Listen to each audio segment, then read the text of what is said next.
I got some in my eye from doing my skincare. Oh no.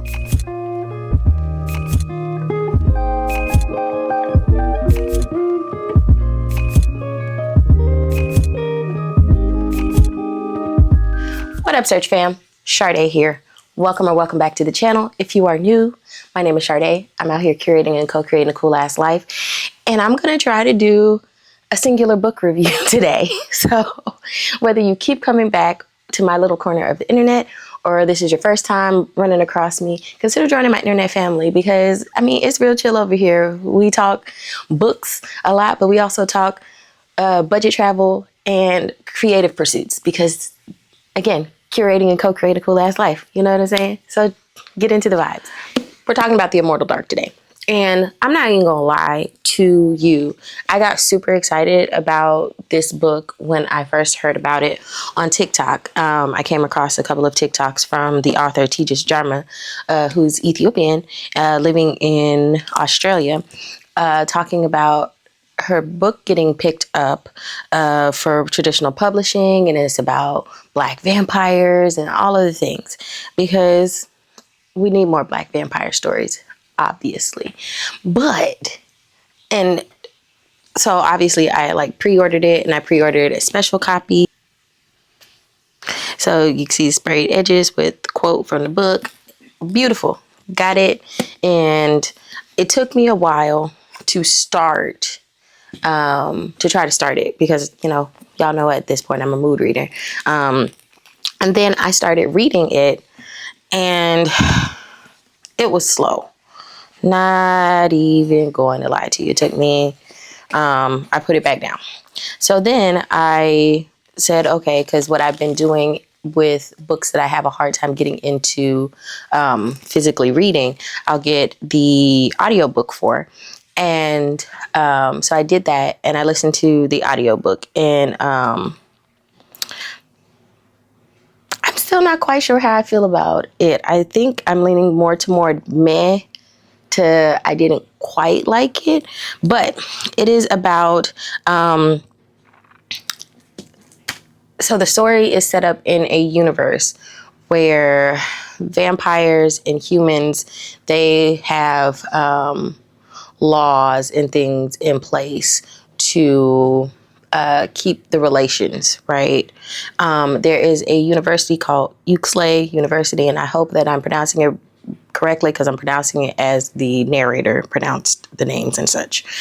And so Uxley University produces for the vampire community in such a way where you have these families, I think it's 12 families, that provide blood for vampires. And so you have an heir to the house that's human, and then you have vampires that sort of reside with the family in a sort of symbiotic relationship. Now, our main character, Kadan, is a twin who's pretty much like on the run / hiding from, you know, the news and paparazzi and stuff because she's murdered someone in pursuit of her sister who has been missing for, I don't know, I think a year or more. But she's just like up and, well, I won't say up and leaves, but Kadan sees her sister loaded into a van. And so she's been frantically searching. And I think Kadan is probably like 19, 20, right? So she's young. And so she is trying to figure out who took her sister and like get her sister back. She's convinced that it is the vampires, one in particular named Susinios, who this is the name she gets from her victim before they die. And so she's trying to reach out to like somebody, and she's trying to get in touch with someone from the university because her family is one of the families that are attached to Uxley as the human symbiotes in the relationship, right? And so she gets approached by the president of the university, and she's like, you can come to the university and take over as heir to your house. Otherwise, it goes to the vampire that lives in your house, and there's only one left, and his name is Susinos. And so she goes ballistic. And so she goes to the university and to try to, one, prove that this Susinos character is the one who took her sister, and to get her sister back. And then but Susinos is like fine and arrogant, which are we surprised? And adamant that she is not going to become the heir, like terrorizing her, right? And so Kidan has to enroll as a student and do the human course to become heir.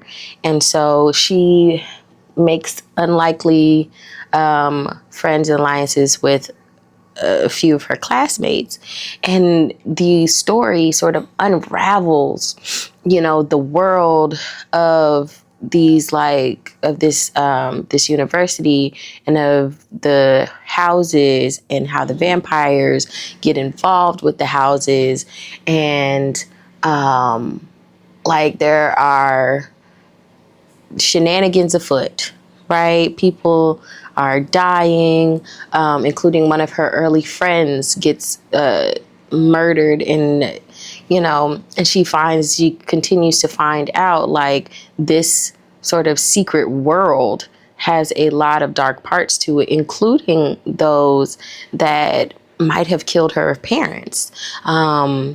And as well as she's continuing to try to find her sister, and how her sister is sort of wrapped up in these relations. And so she ends up like having to try to make alliances with other families, and that goes to hell in a handbasket very quickly. Finds out that one of the heads of one of the families, who's also her friend's dad, and her friend is trying to become the next heir to that family, and it's a mess over there. But finds out that he's been like sort of brokering the smaller houses, of which Kidan's family is the smallest house, just having them subsumed into larger houses, because it's a power play, and they're trying to undo the rules and the laws around vampirism, and how they relate to humans.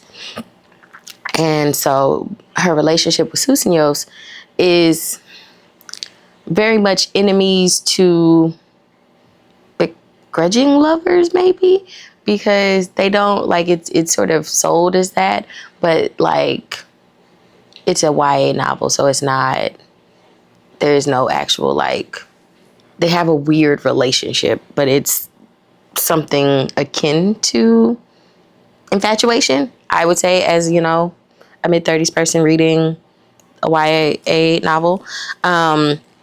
But they come to find out there are artifacts that are attached to specifically Kidan's house. Like her parents were I want to say like archivists or archaeologists or something, and they're finding these artifacts. Come to find out,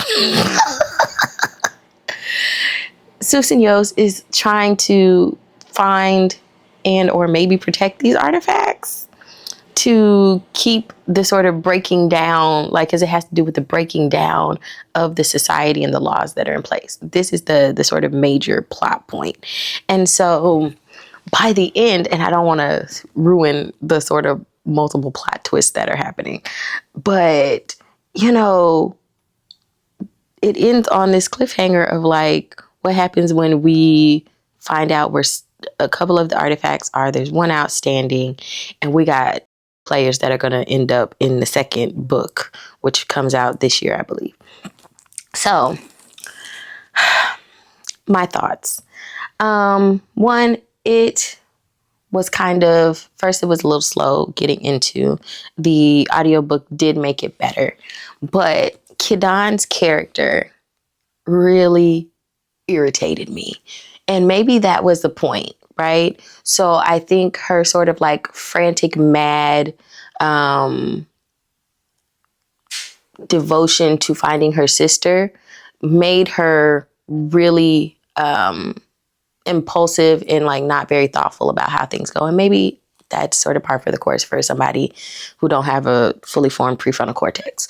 Cool. But I think it just got to be too much because every action she did was with such a ferocity. I did not take the time to consider the implications of how it affected, especially people you say that you are begrudgingly becoming attached to, friends with, and sort of end up like dragging them along into these things, and you're sometimes making decisions for them that they wouldn't want to make for themselves. So I think that to me like irked me. And even sometimes Kidan and Susinyos's relationship, they're sort of back and forth also like irritated me to no end because it was literally just they were taking jabs at each other to make one another's lives miserable to see who's going to quit first. And then it ends up into this weird, like, I have an inexplainable like sexual attraction to you, but I also have this other attraction to you because we're supposed to have a symbiotic relationship and we're sort of resisting it, and eventually like we're going to give into it to make sure the house doesn't go into like arrears as far as the line goes.